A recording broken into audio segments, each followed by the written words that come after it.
साथियों नमस्कार, मैं सतेंद्र कुमार। आज हम जिनके साथ बैठे हुए हैं, बहुत से लोग परिचित भी होंगे। जो परिचित नहीं हैं उनके लिए मैं बता दूं कि ये हैं भंते सुमेधो। और आज हम यहाँ आए हैं भंते सुमेधो जी से कुछ खास बातचीत के लिए। और बातचीत का सिलसिला बौद्ध धर्म से होते हुए, हिंदू धर्म से होते हुए और राजनीति तक पहुँचेगा। इन तमाम पहलुओं पर भंते जी पहले से ही अपनी राय देते रहे हैं, जो कि बहुत से लोगों के द्वारा पसंद किया गया, बहुत से लोगों के द्वारा नापसंद किया गया। और आज उन्हीं पहलुओं पर हम लोग बातचीत करेंगे, उनकी गहराई तक जाएंगे और समझने का प्रयास करेंगे कि इस वक्त के समाज में दलित पिछड़े, उनकी स्थिति को समझते हुए राजनीति को समझने का हम लोग प्रयास करेंगे। भंते जी, स्वागत है आपका बहुत बहुत हमारे चैनल में। नमस्कार जी। भंते जी, हमने आपके तमाम इंटरव्यूज़ सुने हैं, आपके भाषण भी हमने सुने हैं। बहुत प्रभावित करते हैं आपके भाषण। आप कहते हैं कि मूर्ति पूजा जो है, मैं वहीं से शुरू कर रहा हूं क्योंकि बोला जाता है कि भारत जो है वो आराधना का देश है, पूजा पाठ का देश है। तो मूर्ति पूजा जो है उस पर आपकी प्रतिक्रिया आई थी कि मूर्ति पूजा जो है आर्य समाज, उन्होंने मूर्ति पूजा को निषेध विरोध किया जी। तो उस पे क्या कहना चाहेंगे? देखिए, जो भारतीय संस्कृति के अंदर जो मूर्ति है या जो मूर्तियां हैं, जो आइकनोग्राफी है जी, इसकी शुरुआत जो है इंडस वैली सिविलाइजेशन के बाद में बौद्ध और जैन संस्कृति से मिलती है जी। और जैसा कि मैं भारतीय संस्कृति पे कार्य करता हूँ और एक बौद्ध भिक्षु हूँ, तो मैंने पाया है कि मूर्ति पूजा जो बुद्ध की मूर्ति हैं, सर्वप्रथम और सबसे पुरानी जो पूजने योग्य मूर्तियाँ हैं वो बुद्ध की और महावीर की मिलती हैं। और भगवान बुद्ध ने स्वयं जो मंगल सूत्र है उसके अंदर कहा है, पूजा च पूजनीयानंग एतंग मंगल मुत्तमंग। जो पूजा के योग्य हैं उनकी पूजा की जानी चाहिए, यह उत्तम और मंगल है। तो बुद्ध की मूर्ति या स्तूप का पूजा, स्तूप का आराधना जी, ये तो बौद्ध कालीन समय से चला आ रहा है जी।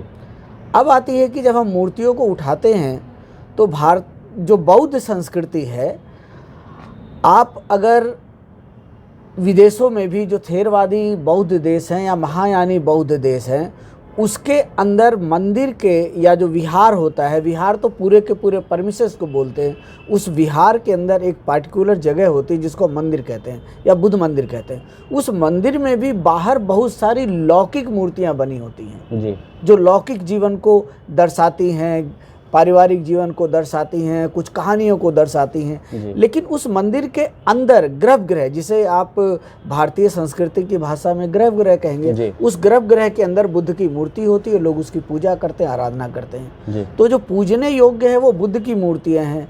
बाकी और सारी किंवदंतियों और कहानियों से या महाकाव्यों से उत्पन्न हुए नायकों की मूर्तियाँ नहीं हैं। जी जी। भंते जी, जब हम भारत के दृष्टिकोण से भारतीय समाज को जब हम देखते हैं तो तमाम हम देखेंगे कि जातियों को लेकर, धर्म को लेकर समाज में एक विद्वेष है। लोग आपस में एक दूसरे के खिलाफ, मैं कहूँगा, नफरत रखते हैं। जो प्रेम भाव है वो ख़त्म हो रहा है। उस पर क्या कहेंगे आप? देखो, ये जो भारत के अंदर जो विद्वेष की परंपरा है, ये कहीं जो समुदाय के अंदर, इसका हमें ऐतिहासिक शुरुआत ढूंढना पड़ेगा जी। और भारत के अलग अलग क्षेत्रों में, अलग अलग राज्यों में इसका जो इतिहास है वो भी अलग अलग है जी। आप कहीं पर जाकर के पाएंगे कि विभिन्न धर्मों के अंदर भी इतनी मित्रता है, इतना बंधुत्व है कि वहाँ पर कोई विद्वेष नहीं है। लेकिन वही चीज़ जब राजनीतिक पटल पर उठ करके खड़ी हो जाती हैं तो लोग एक दूसरे के खून के प्यासे हैं जी। तो ये डिपेंड करता है कि इसका ऐतिहासिक शुरुआत क्या है जी। लेकिन हम जब बौद्ध साहित्यों का अध्ययन करते हैं या जैन साहित्यों का अध्ययन करते हैं तो उसमें कहीं भी छुआछूत या जातिगत भेदभाव नहीं है जी। लेकिन वहीं पर जब हम कुछ ऐसे साहित्यों का अध्ययन करते हैं जिसमें कि लोग मनुस्मृति को आधार मानते हैं और मनुस्मृति को आधार मानकर लिखे गए जितने भी साहित्य हैं उनके अंदर ऊंच नीच, छुआछूत, भेदभाव की चीज़ें दिखाई देती हैं।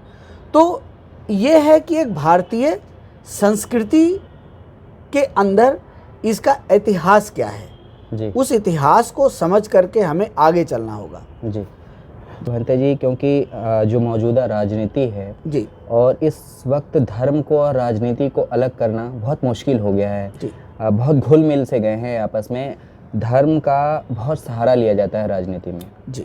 और उसी को देखते हुए बहुत से लोग जब जो दलित लोग हैं वो बाय डिफ़ॉल्ट जो है वो हिंदू धर्म में है, शुरू से है, संविधान में भी प्राविधान है, शेड्यूल कास्ट, अनुसूचित जाति यूज़ किया जाता है, वो लोग अब बौद्ध धर्म की ओर जो है बढ़ रहे हैं, बौद्ध धर्म अपना रहे हैं। उसको आप किस तरीके से देखते हैं?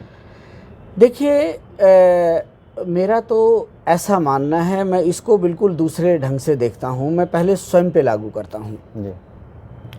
मैं जिस गांव में उत्पन्न हुआ वहाँ पर बुद्धकालीन स्थान है। मैं कपिल वस्तु के पास का पैदा हुआ हूँ, यूपी का रहने वाला हूँ जी। तो मैं जब अपने गांव की विभिन्न जातियों को उठा करके देखता हूँ तो मेरे गांव में कोई मंदिर नहीं था जी। और मैं पाता हूँ कि मेरे इलाके में और बहुत सारे गांव होते थे जहाँ कोई भी मंदिर नहीं था जी। मैं जब 10 साल का था या 5 साल का था, मैं तब की अपनी यादें बता रहा हूँ। गांव में एक पोखर होता था जी। पोखर के पास में एक पीपल का पेड़ होता था, या गांव से थोड़ी दूर चल के एक डीह होता था जिसे डीह कहा जाता था, और उस डीह में एक पीपल के पेड़ के नीचे 3 पिंडियाँ रखी जाती थी और उसको या तो समई माई का थान कहा जाता था या महामाई का थान कहा जाता था। जब हम अध्ययन करते हैं, राहुल सांकीर्तन भी कर रहे हैं, समई माई कौन है? समई माई महामाई है। और अगर भारतीय इतिहास में हम गहराई से ढूंढते तो महामाई कौन है? महामाई बुद्ध की माता है। अब मैं उससे भी थोड़ा सा आगे आता हूँ कि हम लोगों को परिवार के लोग एक पीपल के नीचे बैठ करके कथा सुना करते थे जी। तो जब मैं बौद्ध देशों की यात्रा करता हूं तो मैं वहां पाता हूं कि श्रीलंका के अंदर, थाईलैंड के अंदर, म्यांमार के अंदर जहां भी पीपल का वृक्ष मिलता है वहां के जो बौद्ध लोग हैं वो पीपल के नीचे बैठ करके वहां एक कथा सुनते हैं जी। तो कथा को बदला गया जी। कभी यही लोग बुद्ध की कथा सुनते थे जी। आज ये लोग कोई और कथा सुन रहे हैं जी। वहां पर एक पुरोहित बदला गया जी। बुद्धकालीन समय में वहां पर जो कथा सुनाने वाला है वो भिक्षु सुना रहा है। यहाँ पर भारतीय समाज में जब बुद्ध विहारों का पतन हुआ, देखो बुद्ध धर्म का पतन नहीं हुआ है जी। अगर आप बुद्ध धर्म का पतन आप कहोगे तो भारत के अंदर आज भी माँ सिखाती है बेटे झूठ नहीं बोलना, चोरी नहीं करना, व्याभिचार नहीं करना, चुगली नहीं करना, तो पंचशील ही है ना जी। तो कहाँ बुद्ध धर्म का पतन हुआ है? पतन अगर हुआ है तो बौद्ध संस्कृति का पतन हुआ है। क्योंकि कहीं ना कहीं जो हम देखते हैं कि मौजूदा समय में जो हिंदुत्व है उसकी राजनीति की जा रही है और इस देश को हिंदू राष्ट्र की तरफ ले जाया जा रहा है, तो उस पर आपकी क्या प्रतिक्रिया? सत्येंद्र जी देखो, इन चीज़ों को देखो, लोग क्या हैं, लोग पढ़ नहीं रहे। मैं बार बार यही बात करूँगा, जो अम्बेडकरी लोग हैं, खुद को अम्बेडकरी कह रहे हैं, उनको रिप्रेजेंटेशन मिला, रिजर्वेशन नहीं है। बहुत सारे तो शेड्यूल कास्ट को ये भी नहीं पता कि उन्हें रिजर्वेशन मिल रहा है, रिप्रेजेंटेशन मिल रहा है। The SC people, schedule caste people, they never get reservation. उन्हें जो मिला है रिप्रेजेंटेशन है क्योंकि उनके साथ इतना बड़ा भेदभाव हुआ कि इस देश के संसाधनों पे, इस देश की नौकरी में, इस देश के शिक्षाओं में, हर जगह उनका तो कोई वर्चस्व ही नहीं था जी।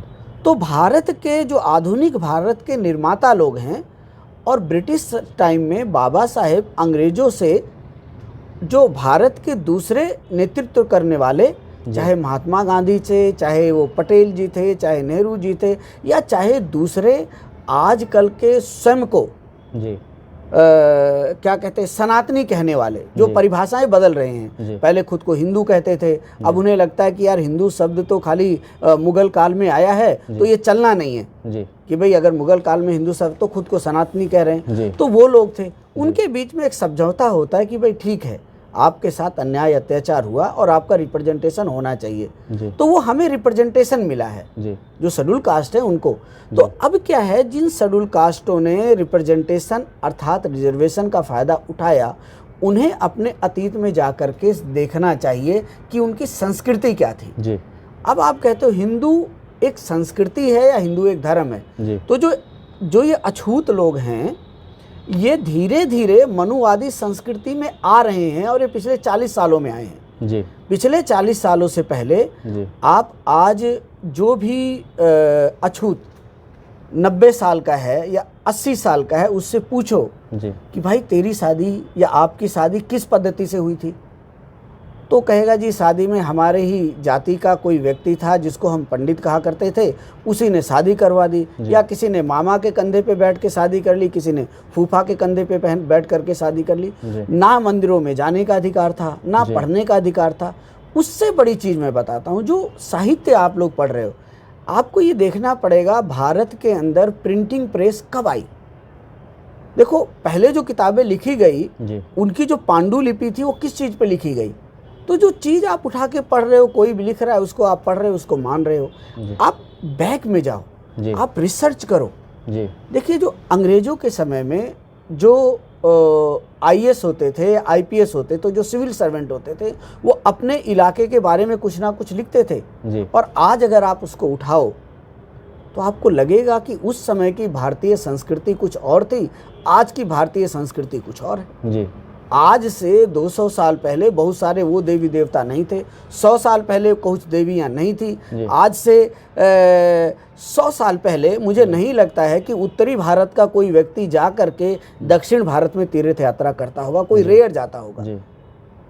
तो बहुत सारी चीज़ें बदली हैं। जी स्वामी जी, भंती जी, क्योंकि भारत का एक इतिहास है जी, तमाम धर्मों से बौद्ध धर्म और उसके बाद जैनिज़्म रहा और फिर अशोक मौर्य होते हुए फिर मुग़ल और अंग्रेज़ आए हुए हैं। तो आपको कैसे देखते हैं आप, हिंदुत्व की शुरुआत जो है, हिंदुत्व आइडियोलॉजी की शुरुआत वो कहाँ से होती है? देखिए, पहले हमें धर्म समझना होगा। भारत के अंदर मेरा ऐसा मानना है या मेरा अध्ययन ऐसा दर्शाता है कि जो पहला सेंसस 1860 के आसपास होता है, उससे पहले भारत के अंदर लोगों के ऊपर एक धर्म की मोहर नहीं थी। जो व्यक्ति जो समझ में आता था उसको मान लेता था। यहाँ की आबादी को उठा लो, अगर मुस्लिम भी थी तो वो भी बेचारे पढ़े लिखे नहीं थे। और बहुत सारे मुस्लिम लोग, शायद उन्होंने कभी कुरान शरीफ को भी नहीं देखा होगा। उसी तरह से जो बहुत सारे आज स्वयं को हिंदू धर्म में मानने वाले लोग हैं, वो भी अनपढ़ थे। भाई, साक्षरता तो अब बढ़ रही है ना, तो जिसने जो सुनाया वो सुन लिया और उसने आस्था कर ली। क्योंकि भारत के अंदर क्या था, विभिन्न साधु परंपराएं थी, विभिन्न संत मत थे। आप पाओगे कि 1947 के आसपास यहाँ पर जो क्या कहते हैं, कबीर पंथ था, अछूतों के अंदर, बैकवर्ड के अंदर कबीर पंथ बुरी तरह से फैला हुआ था। बहुत बड़े बड़े मठ होते थे, कबीर पंथी साधु होते थे। वो गाँव के अंदर भिक्षाटन के लिए आते थे।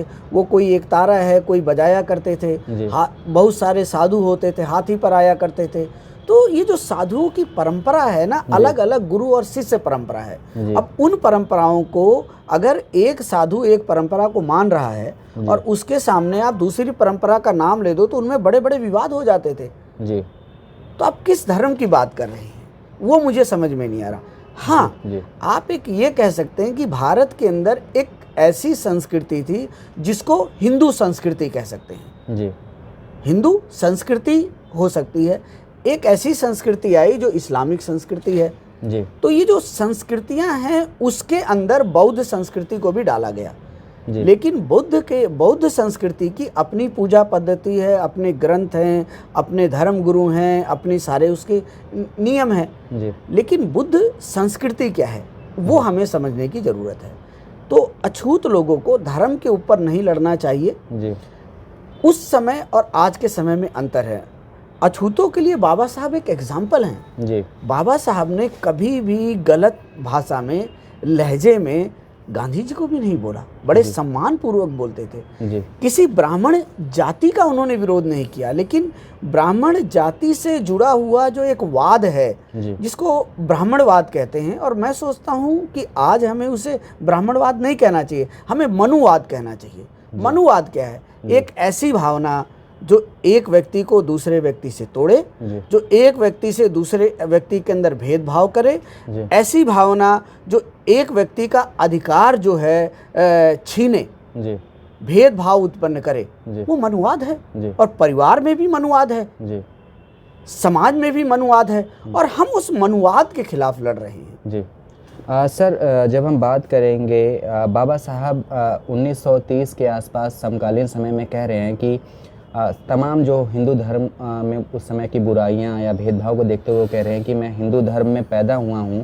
पर हिंदू धर्म में मरूंगा नहीं। जी, इसको आप किस तरीके से देखते हैं? और उन्हीं को ही आज समाज देखता है कि बाबा साहब ने बुराइयों को देखते हुए हिंदू धर्म त्यागा और लोग फिर त्याग रहे। देखो, जो बाबा साहब थे ना, एक युग पुरुष थे, जी और जो बाबा साहब के समय की सिचुएशन थी, परिस्थितियां थी, वो कुछ और थी। वो एक आह्वान कर रहे हैं जी कि भाई मैं ये जो, क्योंकि एक व्यक्ति अमेरिका से पढ़ करके आ रहा है, ये व्यक्ति विदेश से पढ़ करके आ रहा है, एक राजा का सेक्रेटरी लगे हुए, और उनके सामान उठा करके फेंका जा रहा है। क्यों?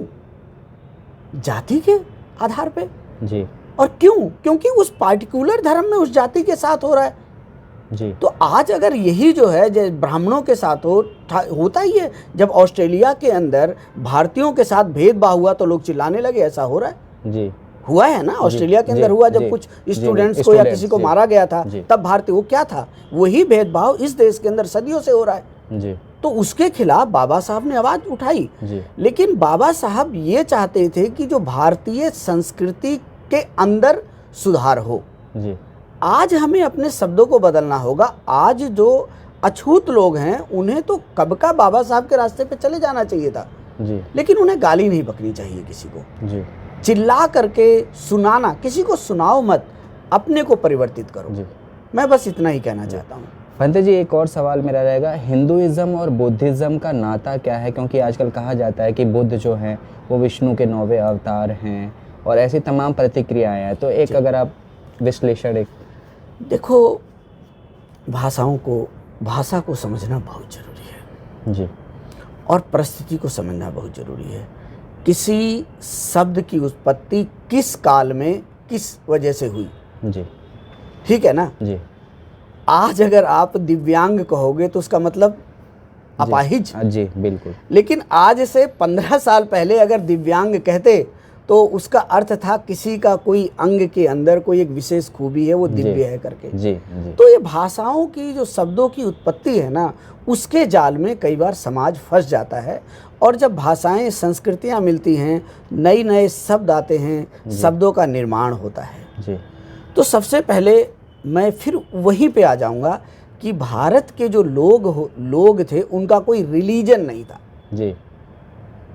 धर्म के बहुत सारे अर्थ हैं, डिक्शनरी को उठाओगे 12-14 अर्थ हैं। धर्म का मतलब नियम भी है, धर्म का मतलब किसी का कर्तव्य भी है, धर्म का मतलब है प्रकृति का जो वो उसूल है, जो प्रकृति, वो सारे धर्म है करके। धर्म का मतलब ये है किसी ने जो शिक्षाएं दी। जी।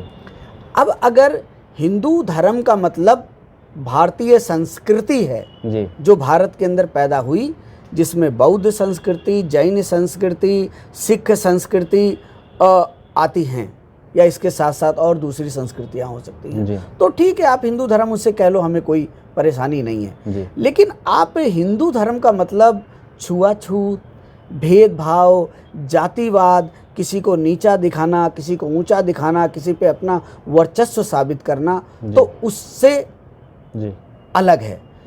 बुद्ध की जो शिक्षाएं हैं, जो बुद्ध धर्म है, अगर बुद्ध की शिक्षाओं को ही आप बुद्ध धर्म कहते हैं, तो वो हिंदू शब्द तो मुगल कालीन आया, तो वो तो उससे पुराना है। तो इस देश के लोग, सभी लोग या 90% लोग 9वीं, 10वीं या 12वीं शताब्दी तक बौद्ध थे, जो इस देश के रहने वाले लोग हैं। तो अगर हम बौद्ध संस्कृति में जा रहे हैं तो हम अपनी पुराने संस्कृति में जा रहे हैं। जहाँ लोभ नहीं है, द्वेष नहीं है, जहाँ पे करुणा है, मैत्री है, मुदिता है, समानता है, जहाँ पे स्त्रियों के प्रगति के लिए रास्ता है, कोई किसी का छीन नहीं रहा है, सौहार्द से सब लोग जी रहे हैं, वो बौद्ध संस्कृति है। मतलब भंते जी, अंग्रेजों के आने से पहले कोई रूपरेखा नहीं थी। जो भी भलाई के काम हो, एक दूसरे से सिंपैथी के काम हो, उसी को एक तरीके से धर्म से रिलेट किया जाता था, और धर्म को जो है पक्के साँचे में ढाला गया। ये इसका शुरुआत कब हुई? आज हम देखते हैं कि हिंदुत्व के नाम पर तमाम झगड़े हो रहे हैं समाज में। ब्रिटिशर्स के आने से पहले भारत में रिलीजन नहीं था जी या धर्म की डेफिनेशन रिलीजन नहीं थी, धर्म का पर्यायवाची रिलीजन नहीं था। जी और जब मुगल आए, मुगलों को भी मालूम था कि यहाँ पे बुद्ध धर्म था। जी यहाँ पे भारत के अंदर जो बुद्ध धर्म है ब्रिटिश टाइम में भी रहा है। जी क्योंकि अगर आप लोग कहते हैं जी प्राचीन मंदिर, हम दिल्ली में बैठे हैं, जी दिल्ली का सबसे पुराना मंदिर कौन सा है? कोई मुझे बताए। जी दिल्ली का जो मैंने पूछा है, मैंने जाना है, सबसे पुराना मंदिर कालका जी है। जी अगर सबसे पुराना मंदिर कालका जी है तो ओबियस है वहाँ पे काली होंगी। जी अब कालका जी के बगल में ही एक जगह है जहाँ पर भगवान बुद्ध भी आए थे और वहाँ पर अशोक का शिलालेख भी है। जी तो कोई ना कोई तो सिमिलरिटी रही होगी। तो ये जो प्राचीन मंदिरों की जब हम बात उठाते हैं ना, तो ऐसे मत लिख दो कि कल एक सड़क के ऊपर एक ईंट रख करके और आपने लिख दिया अति प्राचीन मंदिर, वही हो रहा है। जी आर्कोलॉजिकल रूप से प्रूव हो।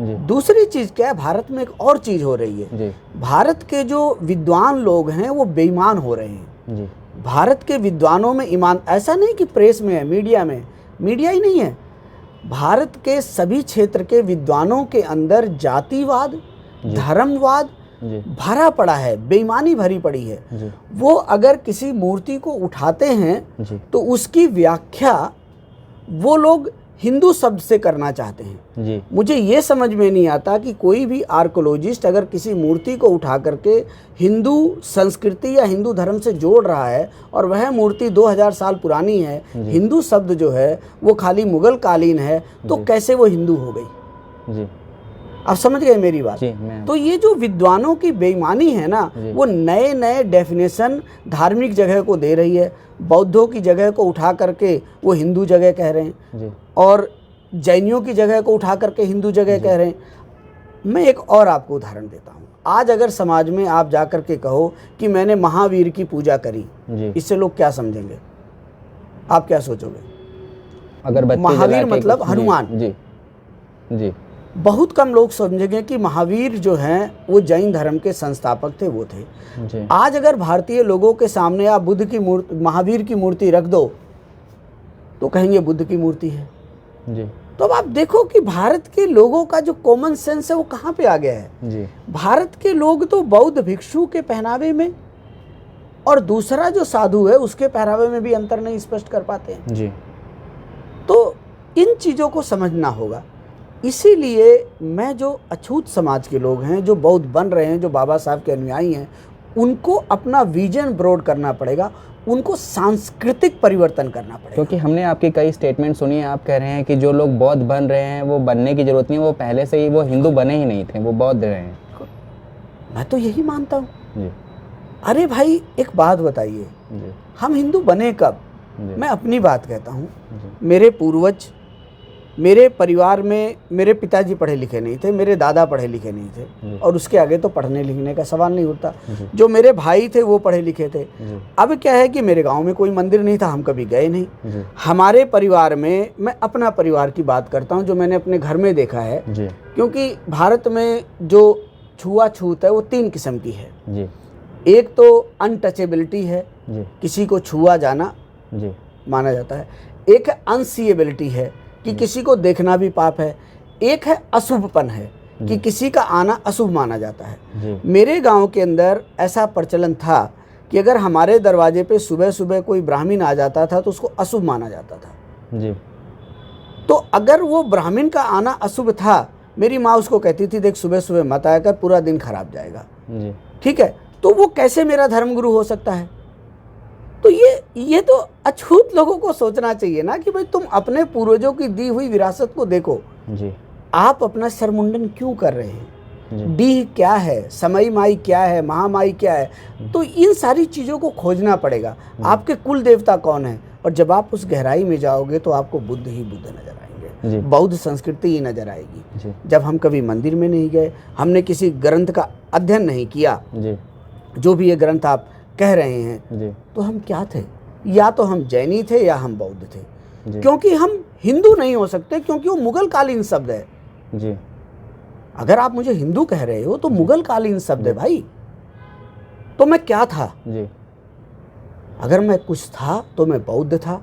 ये तो अंबेडकर का रिजर्वेशन बनने के बाद में जब पैसा आ गया तो देखा देखी अपने आप को छुपाने के लिए अछूत लोग मंदिरों में जा रहे हैं, उन पुरोहितों को बुला रहे हैं और खुद को मनुवादी संस्कृति का हिस्सा बनने की कोशिश कर रहे हैं जी। तो इसीलिए मैं सोचता हूं कि आप बौद्ध संस्कृति को अपनाओ, बाबा साहब के रास्ते पर चलो और आप लोग बौद्ध हो और लिखो। अगर कोई कहता है कि भाई मैं आप वहाँ पे जहाँ धर्म लिखा जाता है वहाँ बौद्ध लिखो जी। और अगर कोई पूछता है कि बौद्ध कैसे, तो उससे पूछो कि मैं कैसे नहीं हूँ जी। भंते जी एक टकराव भी है, हाल ही में हमने देखा है कि जो सवर्ण क्लास है और जो दलित है उनके बीच में एक टकराव रहता है। हमने अभी जेएनयू का एक एग्जाम्पल देखा, ब्राह्मणों भारत छोड़ करके भी आए, तो ये बेसिकली जो सवर्ण लोग थे ये भी क्या पहले बौद्ध धर्म को किस तरीके से इनका तालमेल क्या था, उस पर थोड़ा समझना। देखिए, मैं बाबा साहब को लूँगा जी। बाबा साहब ने 1955 में बुद्धिस्ट सोसाइटी ऑफ इंडिया बनाई, भारतीय बौद्ध महासभा जी, जिनके अंदर उन्होंने कहा कि भाई उसके अंदर जो उन्होंने पदाधिकारी लिए वो ब्राह्मण थे जी। तो और पिछले 40 साल पहले भारत के अंदर जितने भी बौद्ध विद्वान थे वो दूसरी जाति के लोग थे जी। भाई बौद्ध विद्वान वही होगा जो पढ़ा लिखा था जी। आप आचार्य नरेंद्र देव को उठा लो, आप क्या कहते हैं जगन्नाथ उपाध्याय को उठा लो, आप रोमेश तिवारी को उठा लो, और बहुत सारे ऐसे विद्वान रहे जिन्होंने बौद्ध साहित्य के ऊपर, बौद्ध धर्म के ऊपर किताबें लिखी। राहुल सांकृत्यायन को उठा लो, भदंत आनंद कौशल्यायन को उठा लो जो एक खत्री कम्युनिटी से आते हैं, आप भिक्षु जगदीश काश्यप को उठा लो, एक निर्मला त्रिपाठी यूपी के अंदर हुआ करती थी उस समय, जो महिला थी जिन्होंने अनागारिक धर्मपाल को भी हेल्प किया। आप और छोड़िए, आप क्या कहते हैं डॉक्टर श्यामा प्रसाद मुखर्जी को उठा लो जी। अरे इन्होंने, ये तो महाबोधि सोसाइटी ऑफ इंडिया के 10 सालों तक प्रेसिडेंट रहे जी। तो आप क्यों ये बौद्ध धर्म को क्यों जातिगत बना रहे हो जी? ये हम लोगों ने, अछूत लोगों ने बुद्ध धर्म को जाति तक सीमित कर दिया। बुद्ध सभी के लिए पूजनीय है, और आज भी भारत का जो एक एलिट ग्रुप है, भारत का एक जो अमीर तबका है, जो गरीबी से ऊपर या मध्यम वर्ग से ऊपर उठ जाता है, वो बिना बुद्ध की मूर्ति के मेरे ख्याल से उसका ड्राइंग रूम खाली नहीं होगा। तो बुद्ध तो सभी के हैं।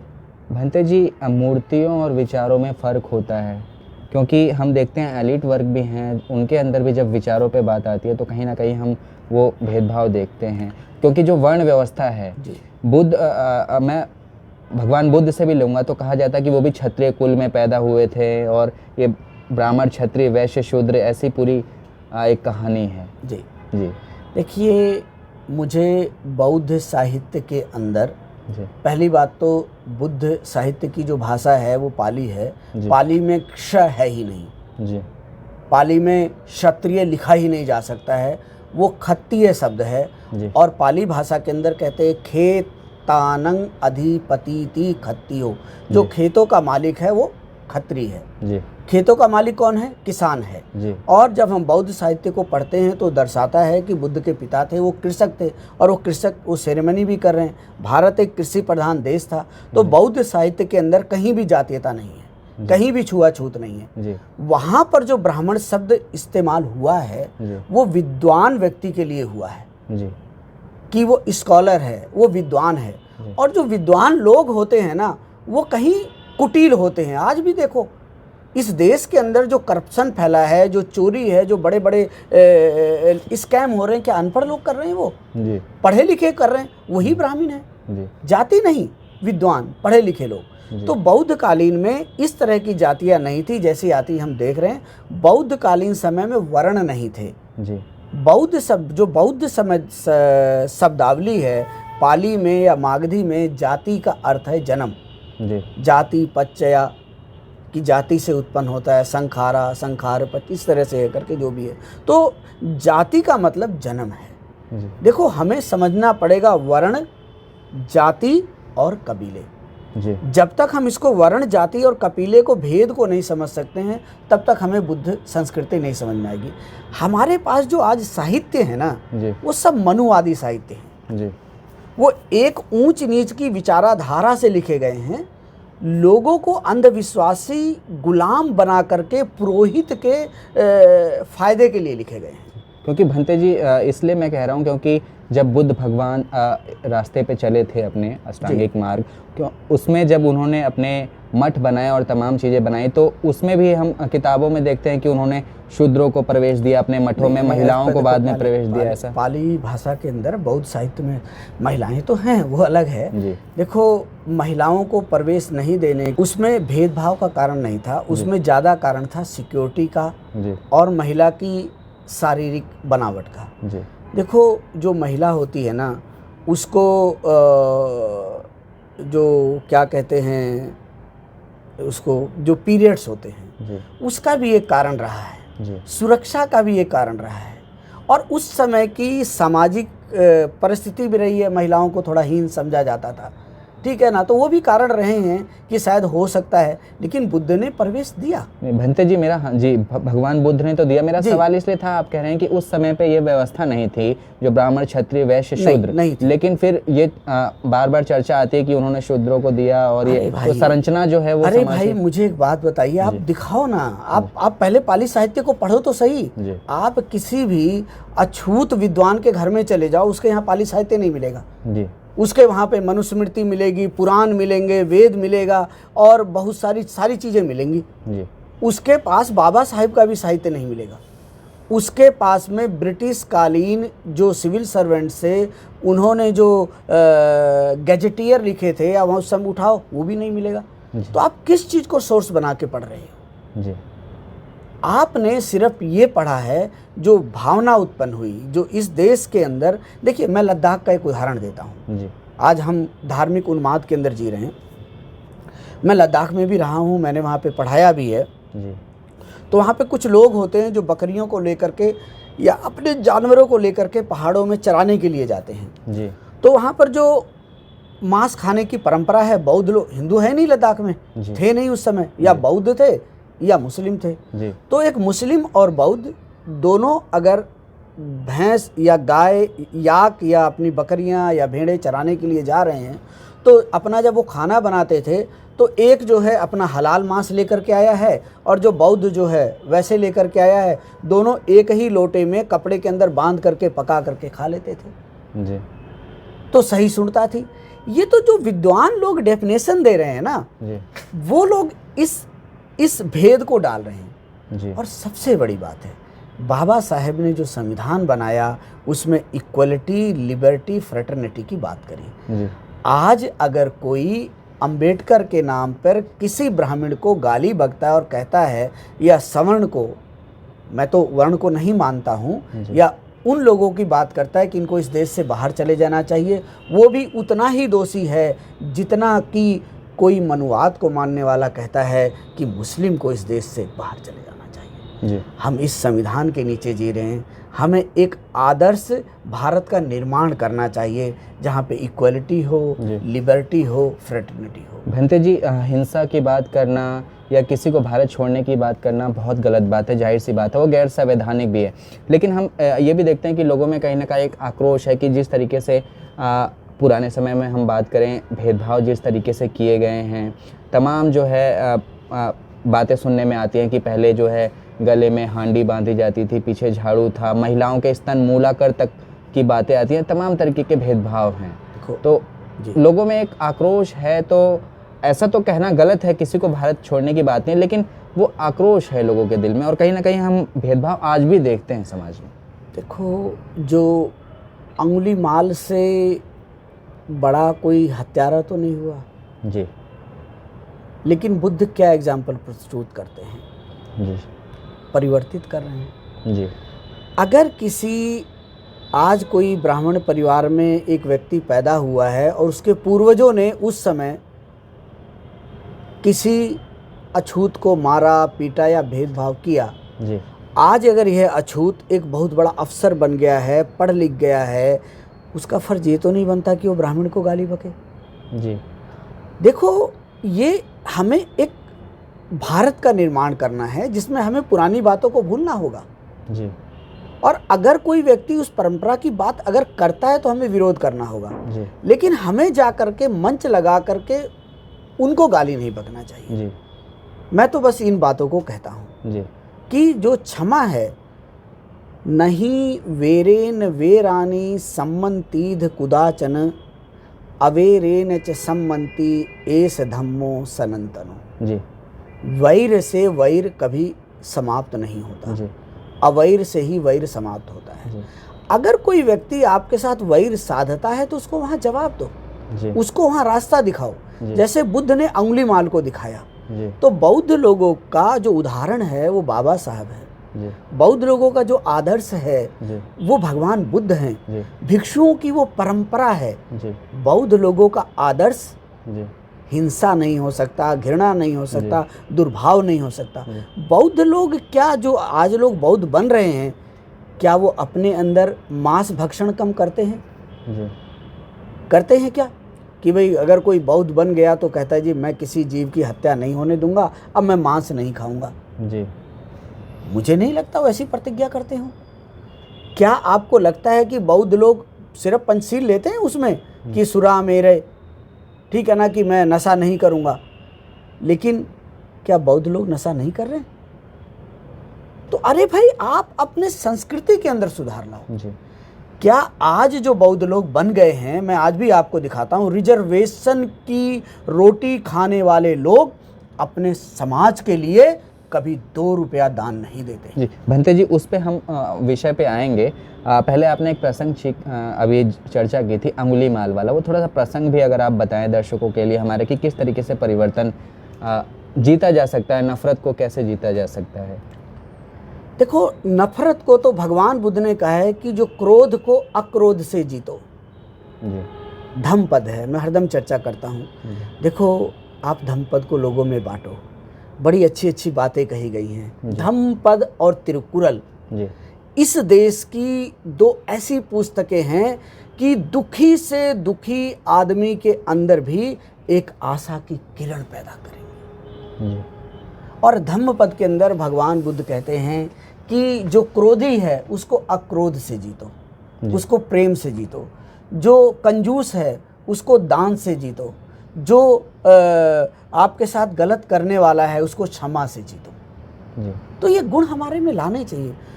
बुद्ध धर्म कोई एक धार्मिक परिवर्तन नहीं है कि मैं आज गया भंते जी के पास, मैंने त्रिशरण पंक्ति ले ली जी और मैं बौद्ध बन गया। जी वो तो आपका एक एडमिशन है जी कि भाई मैंने आज त्रिशरण पंक्ति लिया है, आज के बाद मैं बुद्ध की शिक्षाओं को, बुद्ध की संस्कृति को सीखूंगा। जी बुद्ध की शिक्षाएं और बुद्ध की संस्कृति क्या है? जी देखो, आप इस देश की कला को ढूंढो। जी बुद्ध ने, बुद्ध संस्कृति ने, बुद्ध शिक्षा ने इस देश की कला को बहुत कुछ दिया। जी चाहे आप अजंता उठा लो, एलोरा उठा लो, एलिफेंटा उठा लो, और कोई गुफाएं उठा लो करके, जी कन्हेरी केव्स उठा लो, आप चाहे अफगानिस्तान के अंदर चले जाओ। बुद्ध धर्म ने यहाँ नृत्य दिया, जी बुद्ध धर्म ने चित्रकला दी, बुद्ध धर्म ने बोलने की भाषा दी, बुद्ध धर्म ने वैज्ञानिक चीज़ें, यहाँ तक जीरो भी बुद्ध धर्म ने दी, बौद्ध की शिक्षाओं ने दी। तो जो बौद्ध लोग हैं ये छोटी मोटी चीज़ों में ना पड़े। जीरो का कॉन्सेप्ट आपने बोला, वो तो आर्यभट्ट का। नहीं, अब देखो सुनिए, जी जो आर्यभट्ट था वो एक बौद्ध भिक्षु था, वो नालंदा से पढ़ा हुआ व्यक्ति था। जी जहाँ आर्य लग गया, आर्य तारा, ये आर्य जो शब्द है श्रेष्ठ है, ये बौद्धों की उत्पत्ति है, बौद्ध साहित्य से निकल करके आया है, संघ बौद्ध साहित्य से निकल के आया है। बौद्ध लोग गलती क्या कर रहे हैं? जी बौद्ध लोग ये गलती कर रहे हैं कि अगर किसी ब्राह्मण के हाथ में जी किसी बौद्ध का अपना ही बच्चा है तो प्रथम दृष्टया उस बच्चे से घृणा करने लगता है कि ये ब्राह्मण का बच्चा है। जी अरे इतनी घृणा तो पैदा मत करो आप। अगर आज ब्राह्मण के पास कोई चीज है तो आप उसको परखो, देखो है किसकी। जी। आप श्रीलंका, थाईलैंड, बर्मा कहीं भी चले जाओ, जी। वहां के बुद्ध विहारों में तो बड़े बड़े घंटे लगे हुए हैं। अब आप उनको क्या कहोगे? यहाँ पर आप मंदिरों के अंदर जो घंटी बजती है उसका विरोध करते हो। जी। आप जाओ तो सही, आप पढ़ो तो सही। आप सोचते हो कि जो हिंदू धर्म के अपोजिट है वो बुद्ध धर्म है, ये हमारे लोगों ने मान लिया है। जी। और यही मानना बुद्ध धर्म के फैलाव को रोकने का कारण है। सीमित हो गया है। सीमित हो गया है जातियों में। और तो छोड़ो, जी। आप जिस इलाके में, जिस क्षेत्र में अछूतों की एक जाति बौद्ध बनी है, उस बिहार के अंदर खाली उसी जाति के लोग मिलते हैं। जी। अगर अछूत की दूसरी जाति का व्यक्ति उसमें चला जाता है तो उसे वो बड़ी शक की निगाह से देखते हैं। जी। आप उससे भी आगे चले जाओ, अछूतों के अंदर साधु परंपरा रही है। जी। खैर, जो रविदासी साधु परंपरा है वो तो मेरे ख्याल से 1923 के आसपास शुरू होती है। जी। लेकिन जो करीब कबीर पंथी परंपरा है, जी। जो नाथ परंपरा है, ये तो अछूतों में पहले से रही है। तो आज अछूत लोग अगर किसी नाथी परंपरा के साधु को देखते हैं, जी। और नाथी परंपरा के साधु जो हमारे वाल्मीकि समाज जो है उसमें नाथी परंपरा के साधु बहुत सारे हैं, जी। उनको देखते ही पता नहीं क्यों भड़क उठते हैं। जी। तो हमें जो है अपने जो साधुओं की विभिन्न परंपराएं हैं उनको समझना होगा। जी। और हमें घृणा नहीं करनी होगी। हमें एक बड़ा अच्छा है जय मंगल अट्ठगाथा। जी। जय मंगल अट्ठगाथा में बिल्कुल वही दर्शाया गया है कि किसको कैसे जीता जाता है। कत्तवान कट्ठमुद्रंग युव गभीनिया चिंचाय दुट्ठ वचनं जनकाय मज्ज संतेन सोम विधिना जितवा मुनिंदो तंग तेजसा भवतु तेजय मंगलानी। कि एक चिंचा नाम की एक महिला थी श्रावस्ती में, उन्होंने क्या किया कि अपने पेट के ऊपर एक बड़ा सा काठ का एक शिला सा बांध करके भरी सभा में आ गई और बुद्ध के ऊपर लांछन लगाने लगी कि भगवान बुद्ध के ने मुझे गर्भवती कर दिया, ऐसा कर दिया, वैसा कर दिया। लेकिन बुद्ध बड़े शांत और सौम्य से उसको सुनते रहे, कुछ नहीं बोला। संतेन सोम विदना जितवा मुनिंदो। तो बौद्धों को तो वो जो जयमंगल अट्ठगाथा है ना, वो पढ़ना चाहिए। उनको बुद्धा एंड हिज धम्मा पढ़ने से भी पहले जय मंगल अट्ठगाथा पढ़नी चाहिए। जी। और जय मंगल अट्ठगाथा के बारे में बाबा साहब बुद्धा एंड हिज धम्मा में लिख रहे हैं, और वो बताएगा कि किसको कैसे जीतना है। जी। जयंतो बोधिया मूले साक्यानंग नंदी वड्डनो एवं तुई अहंग जयो हो तुई जयसु जय मंगलम। कि जिस तरह से साक्य भगवान बुद्ध ने, साक्य मुनि ने बोधि वृक्ष के नीचे मार की सेना को जीत लिया, उसी तरह से तुम भी अपने जीवन में विजयी हो। जी। अरे बुद्ध धर्म तो एक रास्ता है प्रगति का। सर, जो भंते जी जो प्रसंग आता है, मैं फिर से जिक्र करूँगा अंगुलीमाल वाला, आप उसकी व्याख्या थोड़े अलग दृष्टिकोण से करते हैं, क्योंकि किताबों में हम पढ़ते हैं कि अंगुलीमाल एक दुष्ट राक्षस था और बुद्ध के पास गए और परिवर्तन हो गया। आपकी व्याख्या थोड़ी अलग। देखो, मेरी कोई व्याख्या नहीं है, मैंने जो पाली साहित्य को पढ़ा है। जी। देखो, मैं जब 18 साल का था, जी। और उससे पहले की मैंने कहा भाई मेरे गांव में बौद्ध की जगहें थी, मैं तो पारंपरिक बौद्ध हूँ। जी। मैं कभी भी बचपन में किसी हिंदू मंदिर में नहीं गया हूँ। जी। मेरे घर में कोई संस्कार कभी भी किसी पुरोहित से नहीं हुआ। मेरा जो ननिहाल है वो है पोखर भिटवा, जो मुस्लिमों का गांव होता था। मेरा गांव है वो है गैंडाखुर, यूपी में कपिलवस्तु के पास है, बांसी के पास है। और इन दोनों के बीच में एक जगह होती थी जिस जगह का नाम धर्म सिंहवा है। धर्म सिंहवा में आज भी मिट्टी का स्तूप है जो कनिष्क का बनाया हुआ है, और उस मिट्टी के स्तूप के पास में एक मस्जिद होती थी। जी। वो आज भी है। वहाँ कभी आर्कोलॉजी ने खुदाई करी, बुद्ध की मूर्तियाँ निकली। और वहाँ एक बाग होता था और उस बाग में वो जो लंबी पूंछ वाले काले मुंह वाले बंदर हुआ करते थे। तो हम जब भी, मैं दिल्ली में 5 साल का था तभी आ गया था, जब गांव में जाता था तो हम उसी बाग से गुजर करके अपने ननिहाल जाते थे जी। तो मेरी माँ हरदम कहती थी कि वो जब एरिया आता था कि भाई यहाँ पर जो है ना, यहाँ पर कोई बड़े दिव्य पुरुष रहते थे, ज्ञानी रहते थे, उनकी जगह है जी। लेकिन वो बौद्धों की जगह, सॉरी वो बौद्धों की जगह है। जी। तो हम तो बौद्ध तब से थे। जी। हमारे जो गांव के बाहर जो पोखर है, पोखर के पास में एक पीपल का वृक्ष है, पीपल के नीचे 3 पिंडियां हैं, वो 3 पिंडियां त्रिशरण को दर्शाती हैं। वहां पर एक त्रिशूल है, वो त्रिशूल उसके लिए, उनके लिए कांटा हो सकता है, लेकिन मेरे लिए त्रिशरण है। जो त्रिशूल है वो त्रिशरण है। जब मैंने महायान बुद्ध धर्म को पढ़ा, महायान बुद्ध धर्म के और थेरवाद बुद्ध धर्म के विदेशों के अंदर बुद्ध विहार देखे तो मैंने देखा वहाँ पे त्रिशूल बने हुए। आप सांची में चले जाओ जी। तो हमें समझना है कि हमारी चीज़ों को बदला कैसे गया जी। हमारी संस्कृति को हमें ही कैसे छुपा करके एक उसको कुत्सित करके दिया गया। उसी तरह से अंगुलीमाल की भी कहानी है जी। ऐसा कहा जाता है कि बुद्ध के समय में भी जो तक्षशिला यूनिवर्सिटी है वो काम कर रही थी जी। और जो अभी मौजूदा पाकिस्तान में, जो मौजूदा पाकिस्तान में जी जी। तो जो अंगुलीमाल था उस समय गुरु शिष्य परंपरा अध्ययन की थी जी। अंगुलीमाल जा करके एक गुरु के पास में अध्ययन करते थे जी। जब वो वहाँ पे अध्ययन करते थे वो बड़े ही विलक्षण बुद्धि के, तीक्ष्ण बुद्धि के स्टूडेंट थे और शरीर से भी बड़े बलशाली थे, बड़े अच्छे परिवार से थे, सुकुल जी। अच्छे परिवार से आए थे। तो उनका और गुरु के बड़े आज्ञाकारी थे जी। जो उनके दूसरे शिष्य लोग थे, जो उनके दूसरे सहपाठी थे जी। उनको वो भाते नहीं थे जी। और जब धीरे धीरे अध्ययन करते करते बड़े हो गए, जब वहाँ से क्या कहते हैं दीक्षांत होने का समय आया तो वहाँ जो दूसरे शिष्य लोग थे उन्होंने सोचा कि इसको कहीं ऊंची पदवी नहीं मिल जाए। उन्होंने गुरु से जा करके उसके बारे में चुगली लगाई कि जो अंगुलीमाल है उनका आपकी पत्री से कुछ संबंध है जी। और जो गुरु था, क्योंकि चुगली बड़ी चलती है इस देश में, बड़ी चुगलखोरी होती है साहब जी। राजनीतिक में भी है, यहाँ की बहुत सारी जगह हाँ भेदी जो चुगली है ना चलती है और लोग चुगलखोर को बड़े ध्यान से सुनते हैं। घर में भी ऐसा होता है, जो चुगली कर ले वो पास। तो जा करके उन्होंने चुगली करी। अब जो गुरु था वो इतना शक्तिशाली नहीं था, उसने सोचा इससे बदला कैसे लिया जाए। तो जब अंगुलीमाल उनके पास जाते हैं, जी आपने ज्ञान दिया, आपके ही ज्ञान से मुझे, ध्यान से मुझे पता चला कि संसार में बुरा क्या है, अच्छा क्या है जी। करुणा कैसे उत्पन्न करनी है, मैत्री कैसे, साधना कैसे करनी है, बताइए। तो गुरु उसी भेदभाव से मन के अंदर द्वेष रख करके वो कहता है भाई ऐसा है, आप जो है 100 लोगों की हत्या करोगे जी, उनका शीश काटोगे जी। अब अंगुलीमाल कहते हैं भाई शीश काटना तो गलत है जी। किसी की हत्या करना सही बात तो नहीं है जी।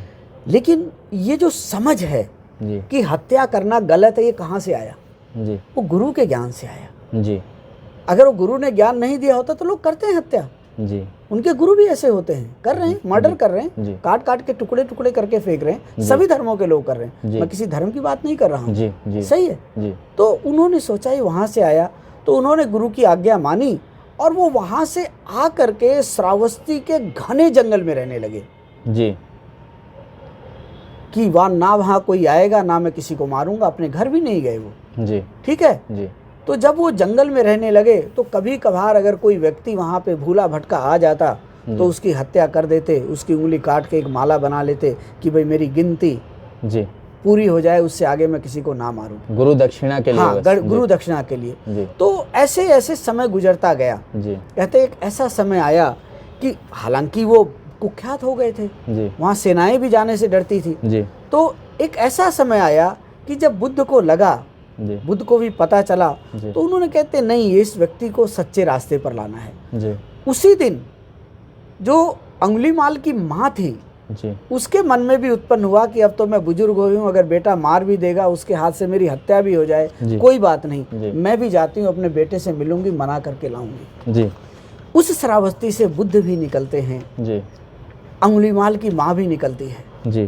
कहते हैं अंगुलीमाल अपनी माँ को देखता है, वो पहचान जाता है जी। लेकिन वो कहता है नहीं, हत्या नहीं करनी, ये जो साधु आ रहा है ना श्रमण, इसकी हत्या करनी है जी।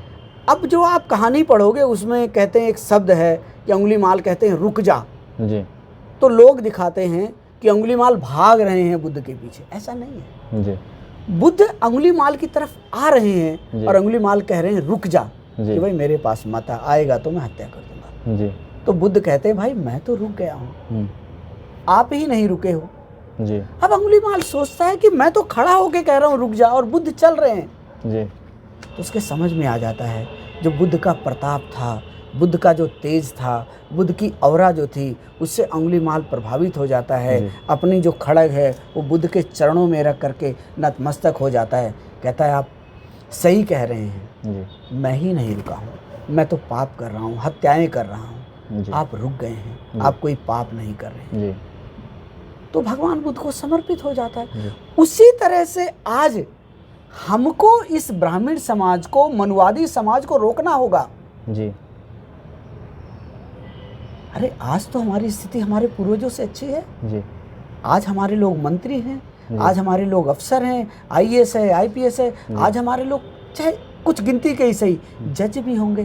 तो उन्हें अपनी करुणा, अपने चरित्र, अपने ज्ञान और अपने धर्म के बल पे जी दूसरे समाज को बदलने की कोशिश करनी जी चाहिए। जी। तो धर्म और संस्कृति के ऊपर हमने भंते जी से चर्चा की है और आपने देखा कि किस तरीके से इतिहास को पढ़ने की ज़रूरत है। भंते जी का सीधा कहना है, क्योंकि इतिहास भी समय के साथ बदला है, लोगों ने जिनका अपने हिसाब प्रभाव से रहा है, लोगों ने अपने हिसाब से उसको बदलने की कोशिश की है। अब हम धर्म से होते हुए अब हम राजनीति की तरफ बढ़ेंगे। भंते जी, जब बाबा साहब ने 1956 में बौद्ध धर्म जोड़ा, उससे पहले वो संविधान बना चुके थे, तमाम अधिकार दिए गए और कांग्रेस की सत्ता देश में चली। बाबू जगजीवन राम से होते हुए वो प्रेसिडेंट भी रहे, डिप्टी प्राइम मिनिस्टर भी रहे और 90 के दशक में जो है वो जो पिछड़े समाज की जातियां हैं, जो दलित समाज की जातियां, उन्होंने अपनी राजनीतिक पार्टियां भी बनाई जी। और जो आज तक चल रही हैं। तो जी। उस बदलाव को आप कैसे देख रहे हैं? कांग्रेस से होते हुए तमाम पार्टियों का उदय होना और फिर आज देश में जो है राजनीति बड़ी दिलचस्प हो गई है, जाति और धर्म का स्वरूप लेती गई है। और